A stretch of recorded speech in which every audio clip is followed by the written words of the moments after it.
마태복음 17장입니다. 17장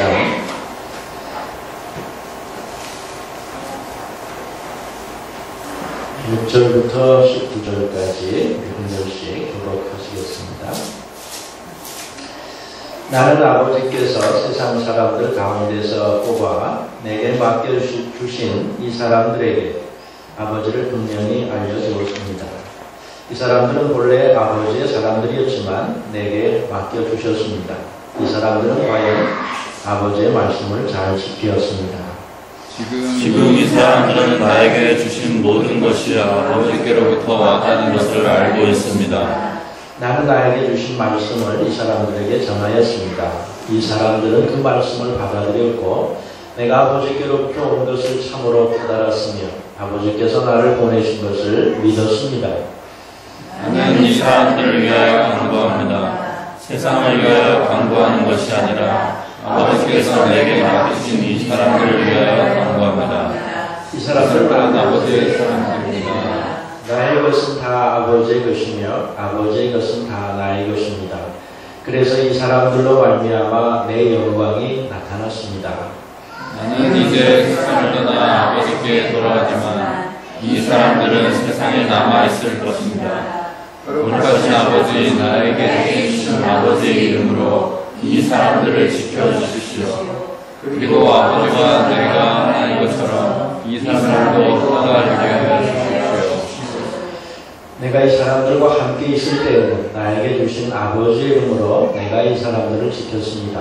그동안에 오직 멸망할 운명의 노인자를 제외하고는 하나도 잃지 않았습니다. 하나를 잃은 것은 성경 말씀이 이루어지기 위한 것이었습니다. 지금 나는 아버지께로 갑니다. 오직 세상에 있으면서 이 말씀을 드리는 것은 이 사람들이 내 기쁨을 마음껏 누리게 하려는 것입니다. 나는 이 사람들에게 아버지의 말씀을 전해 주었는데 세상은 이 사람들을 미워했습니다. 그것은 내가 이 세상에 속해 있지 않은 것처럼 이 사람들도 이 세상에 속해 있지 않기 때문입니다.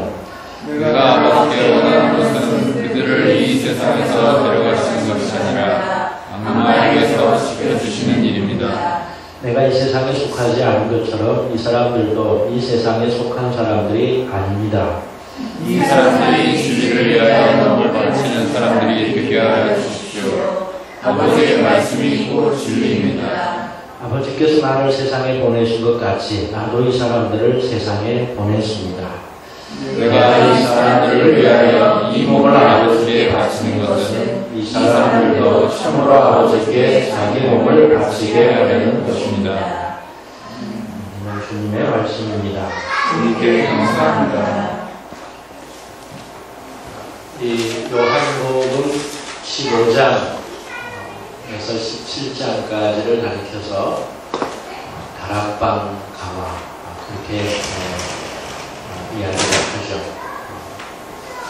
상상순 마태복음 5장부터 7장 예수님의 가르침을 담고 있고 그리고 예수께서 이제 제자들을 곁을 떠나시기 전 그 다락방에서 제자들을 모아놓고 하나하나 그동안 그 예수님께서 하시고자 했던 말씀을 다시 한번 요약해서 그렇게 전해주고 있습니다. 그래서 다락방 강화다 이렇게 부르죠. 모세가 신명기에 보면 마지막 그 자기와 함께 했던 백성들 그들과 그 고별하면서 그 담론을 모세는 기도로 축복 기도로 그렇게 마무리했습니다. 예수님도 제자들과 이 다락방 강화를 하시면서 마지막에 17장에 가서는 당신의 모든 그 말씀 또 행적 그것을 기도로 요약하고 있습니다. 그래서 이 17장을 가리켜서 대사제의 기도다 그렇게 부르죠. 대제사장의 기도 그렇게 말을 합니다. 여기 보면 예수님께서 이제 기도하시는데 누구를 위해서 기도하시는가? 기도의 대상이 세상이 아니라 예수님의 제자 그리고 예수를 믿는 사람들 그들을 위해서 주님이 기도하신다. 성경은 강조해서 말씀하고 있습니다. 9절에 보면 나는 이 사람들을 위해서 간구합니다. 세상을 위해서 간구하는 것이 아니라 아버지께서 내게 맡기신 이 사람들을 위해서 간구합니다. 20절에도 나는 이 사람들만을 위해서 간구하는 것이 아니라 이 사람들의 말을 듣고 나를 믿는 사람들을 위해서 간구합니다.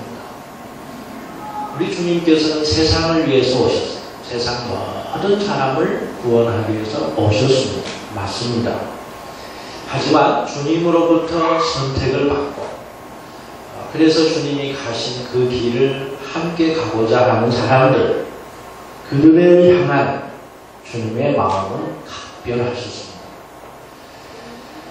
예수께서는 제자들을 진실로 사랑하셨고 또 제자들을 존귀하게 여기셨습니다. 요한복음 15장에 보면 그들을 마침내 친구이자 벗으로 받아들이셨다 말씀하고 있어요. 그래서 그들에게 자신의 모든 걸 알려주셨고 그들을 위해서 자신의 목숨까지 내어주셨습니다.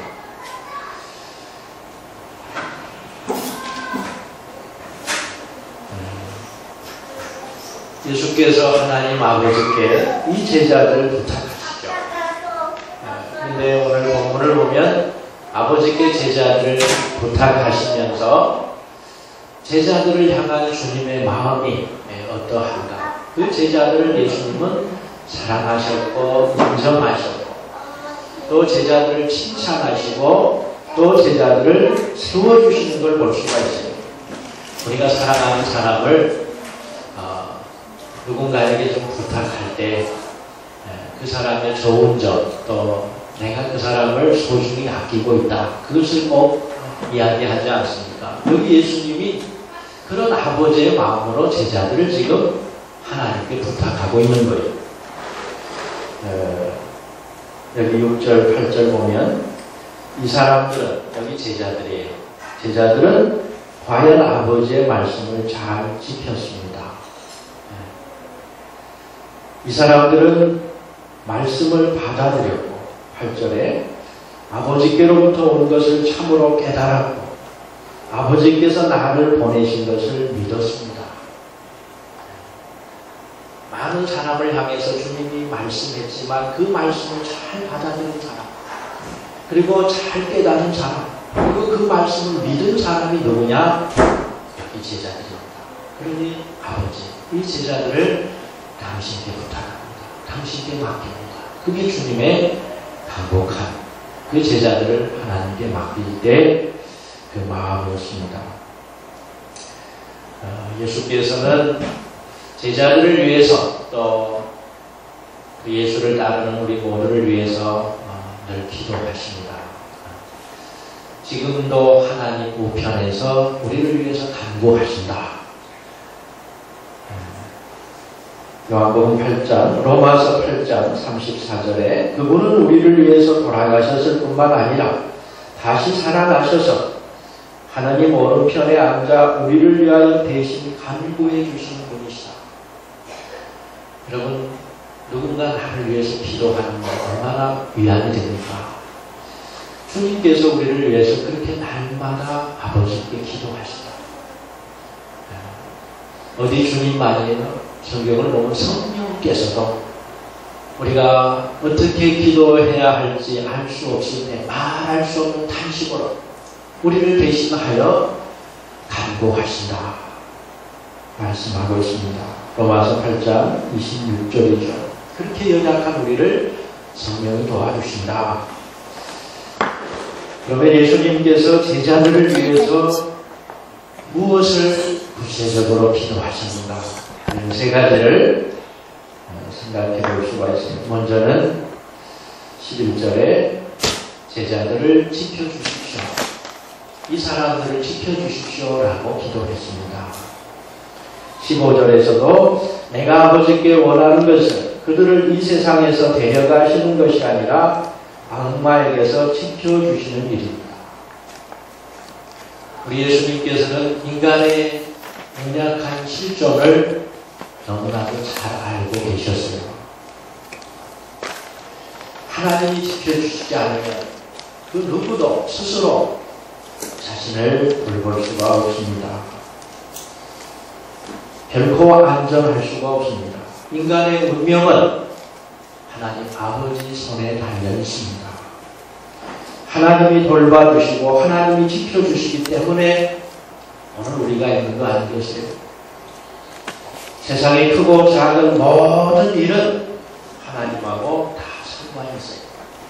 하나님과 무관한 일은 없습니다. 참새 한 마리가 땅에 떨어지는 것도 하나님의 허락이 없이 하나님이 동의하지 않고는 되는 일 아닙니다. 그래서 하나님이 지켜주셔야만 우리 인생이 살 수 있다. 우리 인생이 복될 수 있다. 그래서 주님은 이 사람들을 우리들을 위해서 하나님께 부탁하고 있는 겁니다. 여기 지켜주신다는 게 어떤 의미인가? 무엇을 지켜준다는 건가? 헬라어로 테레온데 관찰하다, 숨어서 바라본다, 기다린다, 보호한다, 통치한다 그런 의미를 갖습니다. 우리의 울타리가 되어주는 거예요. 우리의 그늘이 되고 방패막이가 되어주시는 겁니다.